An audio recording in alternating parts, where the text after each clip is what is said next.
અલે મશીન ચાલુ કરો કા શાકભાજી હુકાશે તો બેહી રહ્યા હું મશીન ચાલુ કરાવવા તું હેડ હવે ખબર કર મશીન આ ડીઝલ વગર કેલ્બોમ હાલતા નહીં અને આ મશીન ચેજ ના ચાલુ કરું હવે લે હેડ ખબર કર આપણે બે જણા લઈને જઈએ પેટ્રોલ પંપ પર મશીન ચાલુ ચેજ ના કરવાનું ડીઝલ વગર આ ડીઝલ વગર મશીન ચાલુ ચેજ ના કરવાનું આપણે ખેતરમાં ચેજ ના પોણી વાળવાનું જય માતાજી મિત્રો સરકાર એવા નિયમ બનાવી રહી છે કે પાછળ જોતી નહીં કે ખેડૂતોનું શું થાય અમારા ફાઇટરો લાઈને મેળ્યા હોય પાણી ચાલુ કરવાનું હોય અત્યારે એવું ચાલે છે કે કેરબામાં ડીઝલ નહીં હાલવાનું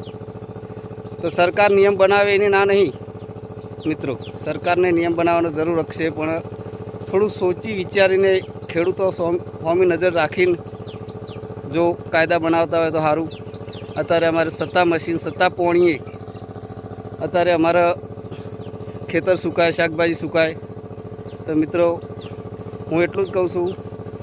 કે ધરતીના ધણી માટે થોડી ઘણી દયા રાખે અને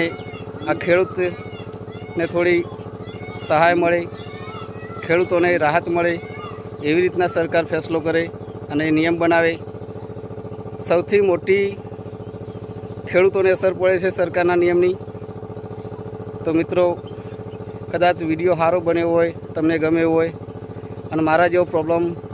તમને પણ બન્યો હોય તો જરૂર વિડીયો શેર કરજો અને જરૂર